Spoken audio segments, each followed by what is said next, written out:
Hi guys, അസ്സലാമു അലൈക്കും. Welcome back to my channel. എല്ലാവർക്കും സുഖമാണല്ലോ. അപ്പോൾ ഇന്ന് ഞാനൊരു പുതിയ ഡിഷുമായിട്ടാണ് കേട്ടോ വന്നിരിക്കുന്നത്. ഇന്ന് ഞാൻ ഉണ്ടാക്കുന്നത് കൂന്തൽ ഫ്രൈ ആണ്. വളരെ ടേസ്റ്റി ആയിട്ടും എല്ലാവർക്കും ഇഷ്ടപ്പെടുന്ന രീതിയിലാണ് കേട്ടോ ഇത് ഉണ്ടാക്കിയത്. വീഡിയോ ഇഷ്ടപ്പെട്ടാൽ ലൈക്കും സബ്സ്ക്രൈബും ചെയ്ത് സപ്പോർട്ട് ചെയ്യാൻ മറക്കരുത്. കൂടെ തൊട്ടടുത്തുള്ള ബെല്ലൈക്കണും കൂടെ അമർത്തണേ. എന്നാൽ വീഡിയോയിലോട്ട് പോവാം.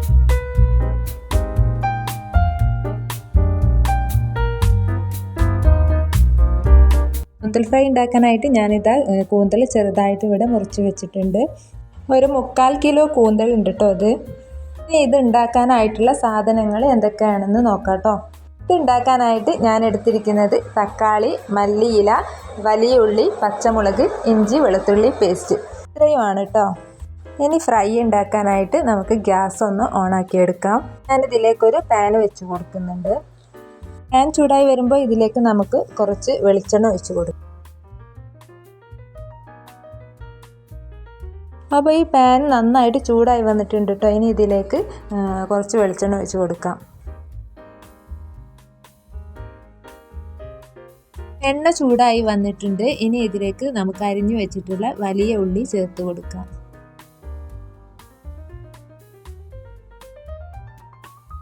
ഞാൻ കൂന്തൽ ഫ്രൈ ഉണ്ടാക്കുന്നത് ഉള്ളി പൊരിച്ചതിന് ശേഷം ഒന്ന് മിക്സിയുടെ ജാറിലിട്ട് അടിച്ചെടുത്തിട്ടാണ് കേട്ടോ. അപ്പോൾ അതിന് വേണ്ടിയിട്ട് നന്നായിട്ടൊന്ന് ഇളക്കി കൊടുത്ത് ബ്രൗൺ നിറമാകുന്നത് വരെ വഴറ്റിയെടുക്കാം. ഉള്ളി ഇതാ ഇവിടെ കുറച്ച് ബ്രൗൺ നിറമായിട്ട് വരുന്നുണ്ട്. നല്ലപോലെ ബ്രൗൺ നിറമായിട്ട് നമുക്ക് ഒരു പ്ലേറ്റിലേക്ക് മാറ്റിയെടുക്കാം. ഉള്ളി നല്ല പോലെ മൊരിഞ്ഞ് വന്നിട്ടുണ്ട്. ഇനി ഇത് നമുക്ക് പാത്രത്തിലേക്ക് മാറ്റാം.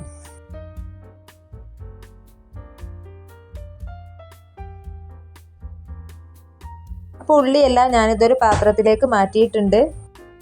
ഇനി ബാക്കിയുള്ള വെജിറ്റബിൾസൊക്കെ നമുക്ക് മിക്സിയുടെ ജാറിലിട്ടിട്ട് ഒന്ന് അടിച്ചെടുക്കണം. ഞാനിവിടെ മിക്സിയുടെ ജാർ എടുത്തിട്ടുണ്ട്. ഇനി ഇതിലേക്ക് അരിഞ്ഞു വെച്ചിട്ടുള്ള തക്കാളി ഇട്ട് കൊടുക്കാം. പിന്നെ പച്ചമുളക്, ഇഞ്ചി, വെളുത്തുള്ളി എന്നിവയും കൂടെ ഇതിലിട്ടിട്ട് നന്നായിട്ടൊന്ന് മിക്സിയിലിട്ട് അടിച്ചെടുക്കാം. അപ്പം ഞാനിത് എല്ലാം കൂടെ അടിച്ചെടുത്തിട്ടുണ്ട്. ഇനി ഈ ജാറിൽ തന്നെ നമുക്ക് തയ്യാറാക്കി വെച്ചിട്ടുള്ള ഉള്ളി അടിച്ചെടുക്കണം. ഉള്ളിയെല്ലാം ഞാൻ ഈ ജാറിലേക്ക് ഇട്ട് കൊടുക്കുകയാണ്. ഇനി ഇത് അടിച്ചെടുക്കുമ്പോൾ ഞാൻ വെള്ളമൊന്നും ചേർക്കുന്നില്ല. ഒരു പേസ്റ്റ് രൂപത്തിലാണ് കേട്ടോ ഇത് കിട്ടേണ്ടത്. ഇനി ഇത് അടിച്ചെടുത്തിട്ട് വരാം. നേരത്തെ ഉള്ളി വാട്ടിയ ഈ പാത്രത്തിൽ തന്നെയാണ് കേട്ടോ നമ്മൾ തക്കാളി പേസ്റ്റ് ചൂടാക്കി എടുക്കുന്നത്. അതിൻ്റെ പച്ചപ്പൊക്കെ ഒന്ന് മാറി കിട്ടാൻ വേണ്ടിയിട്ട്. ഇനി നന്നായിട്ടൊന്ന് ഇത് ഇളക്കി കൊടുക്കാം. ഇതിൻ്റെ പച്ചമണം മാറിക്കഴിഞ്ഞാൽ ഇതിലേക്ക് നമുക്ക് നേരത്തെ അടിച്ചു വെച്ചിട്ടുള്ള ഉള്ളി പേസ്റ്റ് ഇട്ട് കൊടുക്കാം. അപ്പോൾ ഇതിൻ്റെ ഗ്രേവി ഇതാ ഇവിടെ റെഡിയായി വന്നിട്ടുണ്ട്. ഇനി ഇതിലേക്ക് നമുക്ക് ഉള്ളി ഇട്ട് കൊടുക്കാം.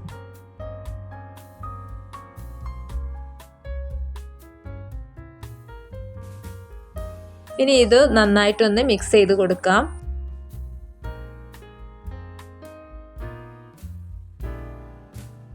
ഇപ്പോൾ ഇത് നല്ല കറക്റ്റ് കൺസിസ്റ്റൻസിയിൽ വന്നിട്ടുണ്ട് കേട്ടോ. എനിക്ക് നല്ല അടിപൊളിയായി വന്നിട്ടുണ്ട്. ഇത് ഇത്ര മതി. ഇനി ഇതിലേക്ക് നമുക്ക് ആവശ്യത്തിനുള്ള ഉപ്പ് ചേർത്ത് കൊടുക്കാം. ഞാനിതിലേക്ക് 1 ടേബിൾ സ്പൂൺ ഉപ്പാണ് ഇട്ട് കൊടുക്കുന്നത്. അതിനുശേഷം ഇത് നന്നായിട്ടൊന്ന് മിക്സ് ചെയ്ത് കൊടുക്കാം. ഇനി ഇതിലേക്ക് വേണ്ട മസാലകൾ ചേർത്ത് കൊടുക്കാം. 1/2 ടീസ്പൂൺ മഞ്ഞൾപ്പൊടി, ഒരു 2 ടേബിൾ സ്പൂൺ മുളക് പൊടി, ഒരു 1/2 ടീസ്പൂൺ പെരിഞ്ജീരകപ്പൊടി കൂടെ ഇട്ട് കൊടുക്കാം കേട്ടോ. എന്നിട്ട് നല്ല പോലെ മിക്സ് ചെയ്തെടുക്കാം. ഇനി കുറച്ച് കുരുമുളക് പൊടി കൂടെ ചേർത്ത് കൊടുക്കാം. ഇനി ഒന്ന് നന്നായിട്ട് വഴറ്റിയെടുത്തതിന് ശേഷം ഇതിലേക്ക് 2 ടേബിൾ സ്പൂൺ മല്ലിപ്പൊടിയും കൂടെ കുറച്ച് ഗരം മസാലയും കൂടെ ചേർത്ത് കൊടുക്കാം. എന്നിട്ട് നല്ല പോലെ ഒന്ന് മിക്സ് ചെയ്തതിന് ശേഷം ഇതിലേക്ക് നമുക്ക് കഴുകി വെച്ച കൂന്തളിൻ്റെത് ഇട്ട് കൊടുക്കാം കേട്ടോ. അപ്പം ഞാനിതാ കൂന്തളൊക്കെ ഇതിലേക്ക് ഇട്ട് കൊടുക്കുകയാണ്. ഇനി ഈ കായൊക്കെ ഇതിൽ പിടിക്കുന്നതിന് വേണ്ടി നന്നായിട്ടൊന്ന് മിക്സ് ചെയ്ത് കൊടുക്കാം.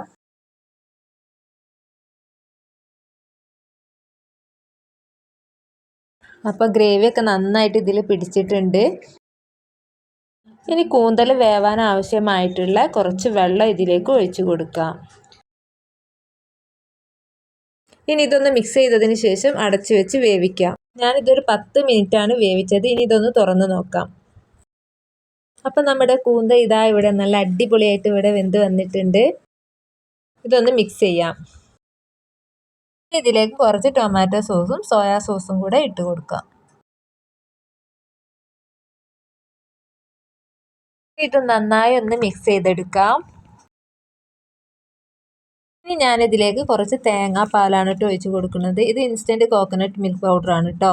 അത് ഞാൻ കുറച്ച് ചുടുവെള്ളത്തിൽ കലക്കിയിട്ടാണ് ഇതിലേക്ക് ഒഴിച്ച് കൊടുക്കുന്നത്. ഒന്ന് മിക്സ് ചെയ്തതിന് ശേഷം ഇതിലേക്ക് നമുക്ക് കുറച്ച് കറിവേപ്പില കൂടെ ചേർത്ത് കൊടുക്കാം കേട്ടോ. കുറച്ച് മല്ലിയില കൂടി ചേർത്ത് കൊടുത്തിട്ട് നന്നായി ഒന്ന് മിക്സ് ചെയ്ത് ഇതൊന്ന് മൂടി വെക്കാം. അപ്പോഴേക്കും ഇതൊന്ന് കുറുകി വന്നോളും. എന്നിട്ട് ഒരു 5 മിനിറ്റിന് ശേഷം ഇത് തുറന്ന് നോക്കുമ്പോൾ അടിപൊളി കൂന്തൽ ഫ്രൈ ഇവിടെ റെഡിയായി വന്നിട്ടുണ്ട്. അപ്പോൾ ഇന്നത്തെ വീഡിയോ ഇത്രയേ ഉള്ളൂ. വീഡിയോ എല്ലാവർക്കും ഇഷ്ടമായെന്ന് വിചാരിക്കുന്നു. വീഡിയോ ഇഷ്ടപ്പെട്ടാൽ ലൈക്കും സബ്സ്ക്രൈബും ചെയ്ത് സപ്പോർട്ട് ചെയ്യാൻ മറക്കരുത്. കൂടെ തൊട്ടടുത്തുള്ള ബെല്ലൈക്കണും കൂടെ ഒന്ന് പ്രസ് ചെയ്തേക്കണം. എല്ലാവരും ഈ റെസിപ്പി ഒന്ന് ട്രൈ ചെയ്ത് നോക്കണം കേട്ടോ. എന്നിട്ട് ഇതിൻ്റെ ഫീഡ്ബാക്കുകളൊക്കെ കമൻറ്റ് ബോക്സിൽ അറിയിക്കണം.